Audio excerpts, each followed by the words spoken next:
अब brokerage house के radar पर कौन कौन से स्टॉक्स हैं, एक बार ये भी देख लेते हैं। वामाक्षी जुड़ चुकी है हमारे साथ पूरी जानकारी लेकर। वामाक्षी, गुड मॉर्निंग, बताइए। जी बिल्कुल, शुरुआत करते हैं उस स्टॉक के साथ जो कल भी फोकस में था और आज भी हमारे रेडार पर है, क्योंकि सीएलएसए की तरफ से रिपोर्ट आ रही है मैक्स फाइनेंशियल्स पर। कल ही हमने देखा कि कंपनी ने अनाउंसमेंट किया है कि मैक्स फाइनेंशियल और एक्सिस बैंक ने एक रिवाइज एग्रीमेंट में एंटर किया है।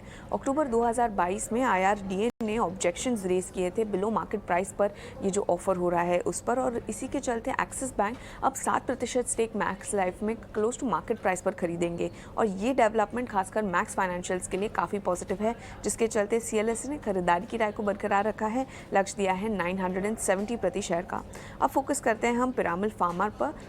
एक्सिस कैपिटल का मानना है कि सीडीएमओ की रिकवरी आगे नजर आ रही है इन्हें। वैल्यूएशंस भी ये काउंटर के लिए काफ़ी अट्रैक्टिव है। इनफैक्ट मार्जिन्स में 18% तक रिकवर हो सकते हैं सेकेंड हाफ में, और करीब 16% तक रिकवर हो सकते हैं FY24 में, जिसके चलते एक्सिस कैपिटल ने खरीदारी की राय के साथ कवरेज शुरू किया है ये स्टॉक पर। लक्ष्य दिया है 160 प्रति शेयर का।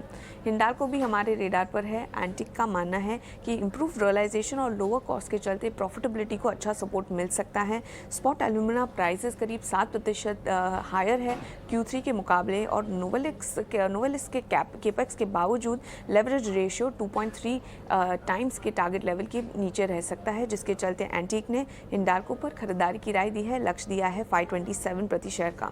फाइनेंशियल्स भी फोकस में रहेंगे।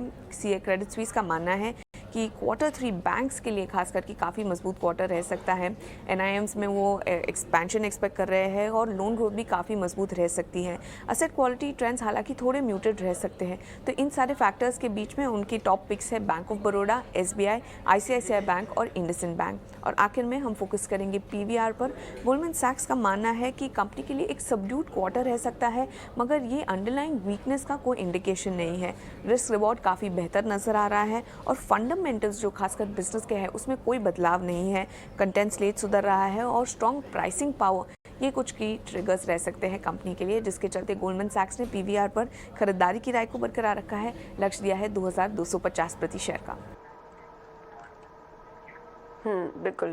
बहुत बहुत शुक्रिया वामाक्षी आपका ये जानकारी देने के लिए। तो पीवीआर पर रिपोर्ट आई है, और इसके अलावा भी फाइनेंशियल कंपनियों पर ढेर सारी कुछ रिपोर्ट्स यहाँ पर निकल कर आई है। पिरामिड फार्मा भी आज फोकस में है, मेटल स्पेस फोकस में है, तो इन पर आप नज़र रखिए।